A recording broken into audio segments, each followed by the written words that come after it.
வணக்கம். இலங்கை செய்திகளுடன் நான் நிரோஷன். விரிவான செய்திகளுக்கு முன் தலைப்புச் செய்திகள். சர்ச்சைக்குரிய பயங்கரவாத தடுப்புச் சட்டம் மற்றும் பயங்கரவாத எதிர்ப்பு சட்டம் ஆகியவற்றை மீளப்பெற வலியுறுத்தி கொழும்பு நீதி அமைச்சருக்கு முன்பாக இன்று பாரிய கவனஈர்ப்பு போராட்டம்.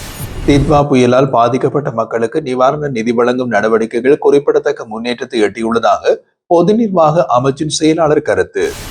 அரசாங்கத்தை கவிழ்க்கலாம், ஆனால் அரசை அவ்வாறு செய்ய முடியாது என்று முன்னாள் எம்பி சஞ்சீவ எதிரிமான பதிலடி.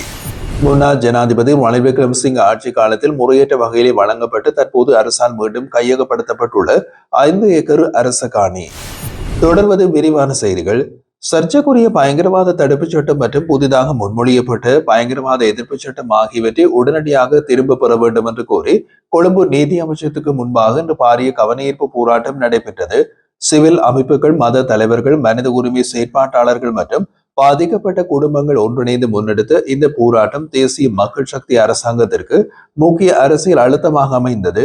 போராட்டக்காரர்கள் இத்தகைய அடக்குமுறை சட்டங்கள் ஜனநாயகத்திற்கும் அடிப்படை உரிமைகளுக்கும் எதிரானவை என்று கண்டனம் தெரிவித்ததுடன் புதிய PSTA சட்டமூலம் மற்றும் பழைய PTAயை விட ஆபத்தானது என்றும் குற்றம் சாட்டினர்.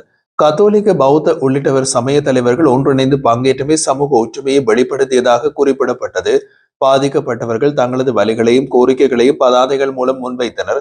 PTA சட்டம் நீண்ட காலமாக சிறுபான்மையினருக்கும் அரசியல் எதிர்ப்பாளர்களுக்கும் எதிராக பயன்படுத்தப்பட்டதாக சுட்டிக்காட்டிய போராட்டக்காரர்கள் புதிய பெயரில் அதே போன்ற சட்டத்தை கொண்டு வருவதை ஏற்றுக்கொள்ள முடியாது என்று தெரிவித்துள்ளனர். மக்கள் கருத்து சுதந்திரத்தையும் அடிப்படை உரிமைகளையும் பாதிக்கும் இந்த சட்ட முயற்சிகளை அரசாங்கம் உடனடியாக கைவிட வேண்டும் என்றும் அவர்கள் ஒருமித்த குரலில் வலியுறுத்தினர். கடந்த நவம்பர் மாதம் நாட்டை கடுமையாக பாதித்த தித்வா புயலால் பாதிக்கப்பட்ட மக்களுக்கு நிவாரண நிதி வழங்கும் நடவடிக்கைகள் குறிப்பிடத்தக்க முன்னேற்றத்தை எட்டியுள்ளதாக பொது நிர்வாகம், மாகாண சபைகள் மற்றும் உள்ளூராட்சி மன்றங்கள் அமைச்சின் செயலாளர் ஆலோக் பண்டார தெரிவித்துள்ளார். முன்னபோதும் இல்லாத அளவில் நாடு முழுவதுமே பரவிய பாதிப்புகளை சமாளிப்பதில் மாவட்ட மற்றும் பிரதேச செயலாளர்கள் முக்கிய பங்கு வகித்ததாக அவர் குறிப்பிட்டார். புயலால் சேதமடைந்த வீடுகளை சுத்தம் செய்தல் மற்றும் அடிப்படை தேவைகளை பூர்த்தி செய்ய தலா 25,000 ரூபாய் வழங்கும் திட்டத்தின் கீழ் 4,34,375 வீடுகள் அடையாளம் காணப்பட்டது. இதில் தற்போது 97.5% பணிகள் நிறைவடைந்துள்ளதுடன் 4,23,914 குடும்பங்களுக்கு நிதி வழங்கப்பட்டுள்ளது. மேலும் வீட்டு உபகரணங்களை இழந்த 1,63,509 குடும்பங்களுக்கு தலா 50,000 ரூபாய் வழங்கும் திட்டத்தில் இதுவரை 1,15,757 குடும்பங்களுக்கு, அதாவது 70%க்கும் அதிகமானோருக்கு இழப்பீடு வழங்கப்பட்டுள்ளது. இதற்கிடையில் பாதிக்கப்பட்ட மாணவர்களுக்கு தலா 15,000 ரூபாய் வழங்கும் நடவடிக்கைகளும் தொடர்ச்சியாக மேற்கொள்ளப்பட்டு வருகின்றன. வெள்ளம், மண் சரிவு காரணமாக வீடுகள் சேதமடைந்த நிலை, ஒரே வீட்டில் பல குடும்பங்கள் வசிப்பதால் உருவான சிக்கல்கள் மற்றும் தகவல் தொடர்பு தடைகள் போன்ற பல சவால்களையும் எதிர்கொண்டு இந்த நிவாரணப் பணிகள் வெற்றிகரமாக முன்னெடுக்கப்பட்டு வருவதாக செயலாளர் தெரிவித்துள்ளார். அமைச்சரவை மற்றும் திரைசேரியில் ஒதுக்கிய நிதியின் அடிப்படையில் அடையாளம் காணப்பட்டுள்ள எஞ்சிய அனைத்து பயனாளிகளுக்கும் அடுத்த சில நாட்களில் முழுமையான நஷ்டஈடு வழங்கப்படும் என்றும் அவர் உறுதியளித்தார். கொழும்பு மற்றும் அதனை சுற்றிய பகுதிகளில் பயணிகள் போக்குவரத்தில் ஈடுபடும் சாதிகளில் சுமார் 60% போதைப்பொருள் பழக்கத்திற்கு அடிமையாகியுள்ளதாக நெடுஞ்சாலைகள் மற்றும் நகர அபிவிருத்தி அமைச்சர் பிமல் ரத்நாயக்க தெரிவித்தார். கண்டி மாவட்ட அபிவிருத்தி குழு கூட்டத்தில் உரையாற்றிய அவர் 2025 நிதியாண்டில் 2,700 வீதி விபத்துகள் பதிவாகியுள்ளதோடு 2,700 பேர் உயிரிழந்துள்ளதாக கூறியுள்ளார். இதில் பெரும்பாலானவர்கள் பாதசாரிகள், மோட்டார் சைக்கிள் ஓட்டுநர்கள் மற்றும் பயணிகள் என்றும் உயிரிழந்தவர்கள் 53% பேர் ஆண்கள் என்றும் குறிப்பிட்டார். விபத்துகளில் சுமார் பாதிக்கு சாரதிகளே காரணமாக இருப்பதும் அவர்களில் பலர் மதுபானம் மற்றும் போதைப்பொருள் பயன்படுத்துவோர் என்பதும் கண்டறியப்பட்டுள்ளதாக அமைச்சர் குறிப்பிட்டுள்ளார். பஸ் சங்கங்களின் தகவலின்படி போதைப்பொருள் பழக்கம் சாரதிகளில் பரவலாக உள்ளதாகவும் அவர் சுட்டிக்காட்டினார். பெஸ்டியன் மாவட்டத்தை நடத்திய சோதனையில் பரிசோதிக்கப்பட்டு 53 பஸ்களில் 10 சாரதிகள் போதைப்பொருள் பயன்படுத்தி இருந்தனர் என்றும் உண்மையான எண்ணிக்கை இதைவிட அதிகமாக இருக்கலாம் என்றும் அமைச்சர் தெரிவித்தார். போதைப்பொருள் பழக்கத்திலிருந்து விடுபட விரும்புவோருக்கு சிகிச்சை வழங்கப்படும் என்றும் அதே நேரத்தில் கடுமையான சட்ட நடவடிக்கைகள் எடுக்கப்படும் என்றும் அவர் கூறியுள்ளார். இனிமேல் முறையான பயிற்சி மற்றும் விசேட அனுமதி பத்திரம் இல்லாமல் பயணிகள் போக்குவரத்து சேவையில் சாரதிகள் ஈடுபட முடியாது என்று அவர் கூறினார். யாழ்ப்பாணம் சர்வதேச விமான நிலையத்தின் அபிவிருத்தி பணிகள் முன்னெடுக்கப்பட்டு வரும் நிலையில் புதிய விமான சேவைகள் தொடர்பாக ஆராய்ச்சிகள் நடைபெற்று வருவதை கடல் தொழில் அமைச்சர் ராவலிங்கம் சந்திரசேகர் தெரிவித்தார். அவரது கருத்தில் அரசாங்கம் யாழ்ப்பாணம் விமான நிலையத்தின் பொதுமக்கள் காத்திருப்பு பகுதி பணிகளை முடித்தவுடன் அடுத்த கட்ட அபிவிருத்தி நடவடிக்கையில் கவனம் செலுத்தி வருவதாகவும் விமான சேவைகள் விரிவுபடுத்துவதற்கான கலந்துரையாடல்கள் தொடர்ந்து நடைபெற்று வருவதாகவும் கூறினார். மேலும் காங்கேசந்துறை மற்றும் மயிலட்டி துறைமுகங்களின் அபிவிருத்தி பணிகளுக்கு சுமார் 400 மில்லியன் ரூபாய் ஒதுக்கப்பட்டுள்ளது என்றும், மயிலட்டி துறைமுக பணிகள் கடந்த காலங்களில் இடைநிறுத்தப்பட்டிருந்தாலும் தற்போதைய அரசாங்கம் அதனை மீண்டும் முன்னெடுத்து வருவதாகவும் அவர் குறிப்பிட்டார்.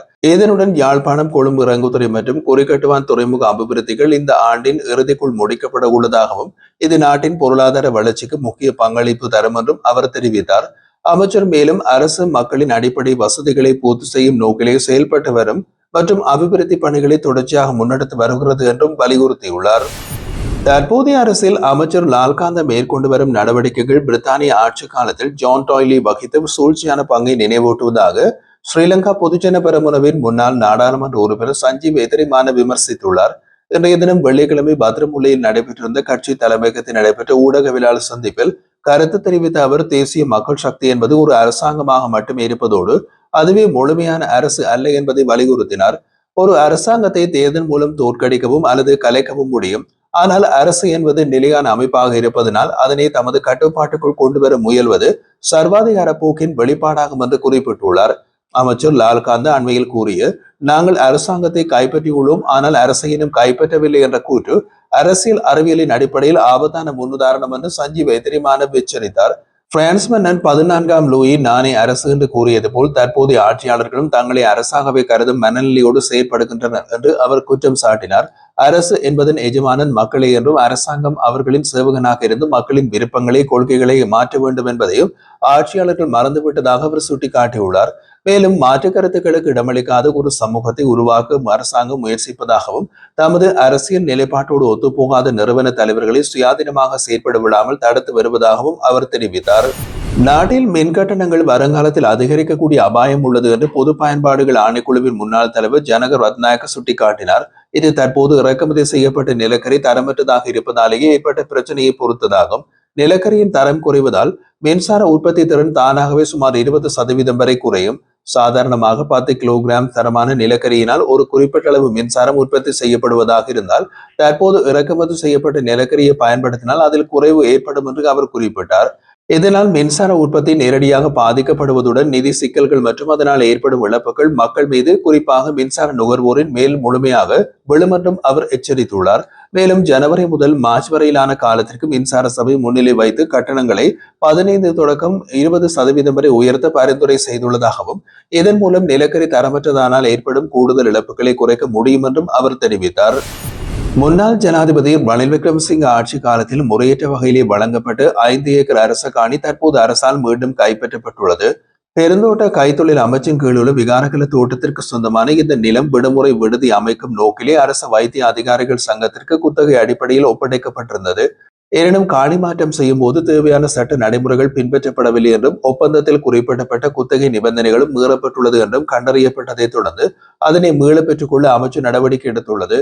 குறிப்பாக 2023ஆம் ஆண்டு மே மாதம் 24ஆம் தேதி அன்று 30 ஆண்டுகால குத்தகை பத்திரத்தின் மூலம் இந்த நிலம் ஜிஎம்ஓவுக்கு மாற்றப்பட்டிருந்ததோடு ஏக்கருக்கு சுமார் 50,000 ரூபாய் என்ற குறைந்த மதிப்பீட்டில் குத்தகைக்கு வழங்கப்பட்டதாகவும் தெரிவிக்கப்படுகிறது. குத்தகை விதிமுறைகளை சங்கம் பூர்த்தி செய்ய தவறிய நிலையில் சமீப காலத்தில் பெருந்தோட்ட கைத்தொழில் அமைச்சினால் இந்த 5 ஏக்கர் காணி மீண்டும் அரசின் வசப்படுத்தப்பட்டுள்ளது. மேலும் இந்த நிலம் தியலும நீர்வீழ்ச்சி உள்ளிட்ட பல முக்கிய சுற்றுலா தலங்களுக்கு அண்மையில் அமைந்துள்ள பகுதியாகும் என்பதும் குறிப்பிடத்தக்கது.